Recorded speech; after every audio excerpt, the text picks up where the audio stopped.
everybody, it's Chris at Oak Street Garden Shop. Let's talk veggies. I am here with my friend Bethany O'Rear.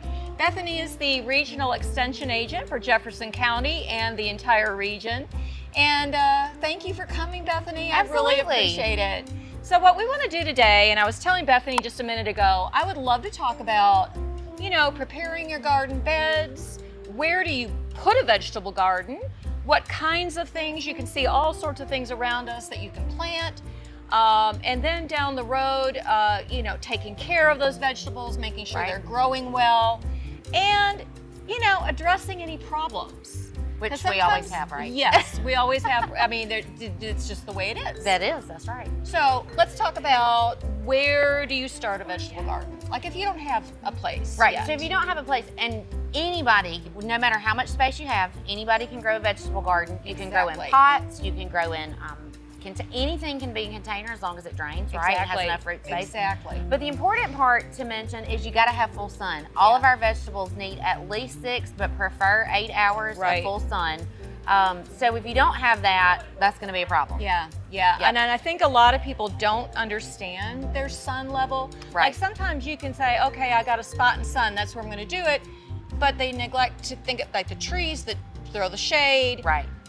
So that's where containers come in handy sometimes, where you can put a container somewhere where you might not necessarily have a garden bed. Right. Like in your driveway. Yeah. I mean, you know, wherever you can do it. Exactly.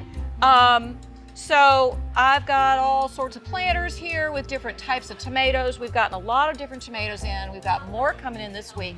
And it is the beginning, well, middle of April, but the beginning of the planting season. Right, so we typically look at, you know, the average last frost date is April the 15th. Yep. Which we're past. So we're here, Yes. And the soils are starting to warm up, which is really important for seed germination, especially for our tropical plants like peppers and tomatoes. So you want to make sure that soil's warm. So now we can really get out there in the garden and start getting those seeds in the ground. So what do you think, I mean, what would you say the most popular veggie is? I think from my standpoint here with people coming in, it's the tomato. Gotta be. People ask about, like, when can I plant tomatoes? Starting in January. Right, right, yeah. And so I've always said, if anybody's gonna grow a vegetable, it's gonna be a tomato. Which technically we know they're a fruit, but we won't go into that today. No, we won't go there.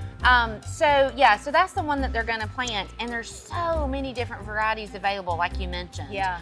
Ones that grow really tall, so make sure you give them enough space. If you're and let's talk about that. Indeterminate, determinate. Right, so determinate plants, determinate varieties, they're gonna set like 3 crops, and they're gonna, you know, kind of top out 4 to 4.5 feet or so. They're the ones that are good in the cages. Right, you know, absolutely. You buy the basic tomato cage, that's for the determinate tomatoes like Celebrity. Right.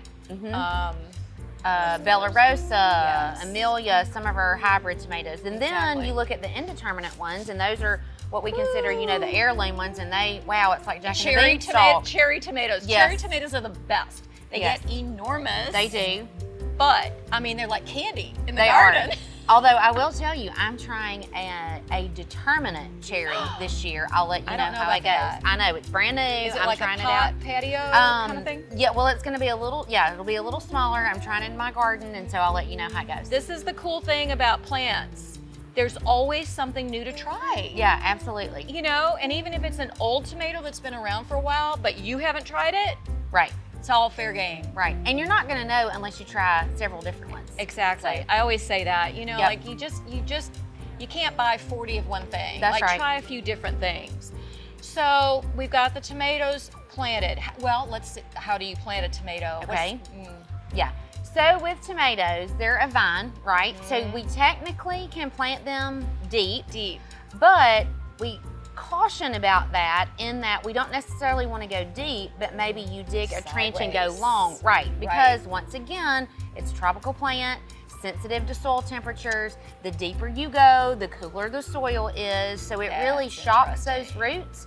So if you dig a trench and kind of lay it out, then it maintains that even temperature on the roots. So let's say you have, oh, look at that, there's 2 in there. I see that. So if you took it and you see how I'm just stretching it down, and then you would take probably that leaf off, don't you think? Yeah, probably and then bury so. it, and then kind of twist it. They're flexible. So it's up. And you really only need just a few inches above the soil surface anyway. That is so interesting. That is something I didn't realize. I always learned, and maybe this is because I'm from up north, I don't know, but just plant the stem deep. Right. And I've known about the trench thing. I just thought that was just another way to do it. But thinking about the soil temperature, that makes sense. Yeah, because those soils are a lot cooler. Most things, when you learn about them in gardening, right, and you haven't known them, and you learn them, they make sense. Yeah. I mean, it's like, okay, that's good. Yeah. So we've got some other plants here. We've got peppers, right, squash, okra. I know beans I usually do from seed. Right. And they're not difficult at all. Oh no, they germinate in a hurry. Yeah. And beans, do you have maybe some tips on what plants you put together? Or I wanted to talk a little bit also about crop rotation. Yeah, so crop rotation is really important as we gardeners know.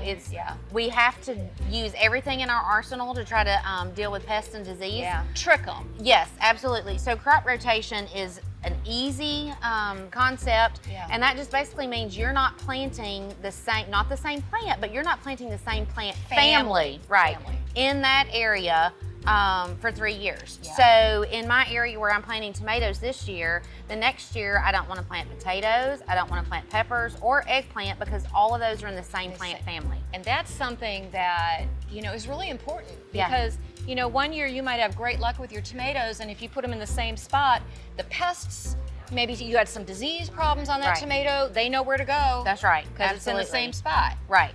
It makes sense. Yeah. So you got to do a little bit of homework and figure out which plants are in what family. Right. Yep. And that's not hard nowadays, Not at all. Go to Google, what plant family is tomato and peppers in. Right. Gotcha. Pretty basic stuff. Sure. So when you plant, you've got your tomatoes, your peppers, your squash, whatever. What do you put in your soil? Like cow manure, compost? I know I do. I like the plant tone right here. Right. I plant with Osmocote. Right. So if I have that available, I like to use that. Now I will caution about manure. If it's purchased manure, if it's like black cow, those things are great. If it is manure from, maybe composted manure from stables or something like that, you've got to make sure. Dehydrated. Well, it has to be composted, so it's got to have gone through a heat, but you also want to know what those animals were fed. Weed seeds. Well, not necessarily that, but a lot of our hay fields are treated with a picloram. And picloram is a chemical that gets rid of broadleaf weeds. Well, guess what? Our vegetables are broadleaf, right? And that particular active ingredient can remain active even after it passes through the animal for about a year. So a lot of times we will get calls and they have amended with manure that has that residual in it, and it looks like their plants have been sprayed with a herbicide. So really important point there. You really want to go to a place maybe that has some bagged, composted, dehydrated manure. Like I said, the plant tone I know is good. It's one of the things with the plant tone is it's very powdery. Okay. So you have to be careful you don't breathe that in. Right. Very similar to some of the diatomaceous earth and some other things. So, okay, we've got our beds done, we've got our plants planted. We're getting to the point where they're growing real well. Okay. Let's talk about tomatoes and pruning. Do you prune the indeterminate types that are continuing to grow and grow and grow and grow? No, because they're going to keep setting crops. Every time as they grow, that's where they set their new crop. Got it. But now I will tell you, it is good at planting to remove those lower leaves, prune those branches off. You don't want them touching the soil surface. And then as that tomato grows, you can prune out the suckers that are in between the terminal or the main shoot and any lateral branches. And here we go. We got a sucker. Right, that's just starting. There, in between those two stems. And it gets to the point where, you're trying to remove those darn suckers and there's so many of them. Right. It's like, finally, I just kind of give up. Yeah. Like, okay, it's going to do what it's going to do. Right. And I'm kind of done with this. But any sucker you can remove is going to direct that energy. So any that you get out is going to help. Okay. The more the better on the suckers. You get out there in the morning with your cup of coffee and you pinch those suckers That's off right. that tomato, but not necessarily pruning. Right. Okay, so a minute ago we were talking about customers that I have and that people that call you about diseases, insects, fungus. I mean, you know, Right. Usually it's right around June. Right. I see a lot of people coming in with little leaves with spots on them and this and that. Right. What do you think? Well, your first line of defense, and we really didn't talk about this when we're talking about planting, but your garden, and I know it varies on the size, Yeah. but your garden isn't really complete until you've mulched. Yeah. So when you put in that layer of mulch, that's actually going to help mitigate some of those disease issues. It rain. prevents the water from splashing up on Right. those lower leaves. Right. So that's the first thing you do. And then Scout's really important. So Yeah. you're going out there, you're checking, you're catching those spots early. In You're the morning. Yes. You're catching those disease, insect issues early, so you can Right. treat using lower toxicity things like, Yes. even with aphids, you can spray them off with water. Exactly. I smush them. Yeah. I put my garden glove on, I just smush Right. them up and I spray water on. I don't know, you know, with like squash borers, things like that. I know people put little collars Right. around the plant. Diatomaceous earth. Right. So can yeah, help. there's several things that you can try. That tends to be a real issue. And so Yeah. it's all about, Yeah. but the one good thing with squash though is the squash vine borer is only during a certain period in the early summer. period. Right. And squash is one of those things with succession planting. You can plant crops every 2 weeks. That's So- another thing I wanted Right. to talk about was succession planting. Yes. You know, people are starting their tomatoes now, Right. their peppers now. How long a growing season for, let's say a tomato plant, you put it in today. How long do you think? You know, Depends on it's the weather, I probably know. gonna start looking pretty rough by mid to late June, probably early That's what I'm July. thinking. So then I go in with a second crop Yep. in July. And you want to make sure you use heat tolerant varieties. I Yes. mentioned something like Bella Rosa, Yes. Amelia, and those may not be as easy to find, but guess what? You can grow your own. I was just gonna say Yeah. that. So Grow you your can own. start your transplants about 6 weeks before you want to plant. Okay. So So you could put the plant in now yes, and then start some seeds now. exactly, for your late or midsummer to early fall, and those Great tomatoes idea. will bear until frost. Great idea. Yeah. Because you know, you start seeing like we get tomatoes in here from the farmer's market to Yep. sell, and the best ones are like early fall. Yeah. I swear Oh, those are absolutely. the best. Well, and even with peppers, they do a lot better too. So you can do a second crop. The heat, even though they're a tropical plant, that sun just roasts them, so they really start Yeah. kicking back They burn up. them. Yes, whenever you're looking into September, early October. And beans. Yes. I learned this a few years ago. I mean, I love beans. So I remember playing bean seeds with my dad. Yeah. And that's what, this is a great thing to do with kids. Absolutely. But bean seeds, well, I know you can't find the plants, but bean Right. seeds, Yeah. starting them late summer, as the days get cooler, Right. they're so much happier. Right, and if you're looking at bush bean varieties, a Yeah. lot of those have a short days to maturity. Right. And so you can get another crop or two in before the frost comes. See, you can't beat this, you guys. I mean, vegetable gardening, it's the bomb. Absolutely. I mean, shoot. Yeah. So I did want to show y'all, Harry will take some close-ups of some of the pots we've got. I know they are jam-packed full. Some of this stuff you can easily even pull out of the pot and use in your garden. These make Right. great gifts for people. Oh, they're beautiful. We've got all kinds of different tomatoes here. Beside you, Bethany, we've got the Ichabod eggplant. And there's a couple squash here that I got Yep. from a local grower that's a different kind of heirloom variety. And Okay. it's a fun thing to try. Sure. Just different stuff here and there. So I'm trying to think if there's anything else. Oh, putting the garden to bed. Once the garden is finished. Right. I know that if you've had disease problems in your garden, You want to be sure that all of that diseased material does not go into your compost Yes, pile. absolutely. Compost piles are really important, by the way. It's a really great thing. If you're a gardener, if you don't have one, maybe you could just start a pile. Yeah. And that might be another video. Maybe so. So putting the garden to bed, what are your Right. thoughts on So that? you mentioned sanitation is key, Key. right? So Key. you've got to get those Huge. disease plants out. The other thing, don't let the weeds go to seed. Yes. Because one weed Oh, produces thousands of seed, and those just hang out in the soil. And the minute you turn it up, Exactly, and the conditions are right, There they then are. there they are again, and you Yeah. have a nice crop of something Yeah. you don't want to be growing. yeah. So get all that disease stuff Right. out. You can even plant a cover crop. That's what I was just about to say. Don't leave that soil bare. So plant, like you said, plant a cover Yeah. crop. There's some great Yeah. ones. Crimson clover's a good one. Right. Hairy vetch is a good one. We have some that are more, homeowner friendly. Yeah. Some cover crops get really big, but these are more suited for backyard gardens, and they do great.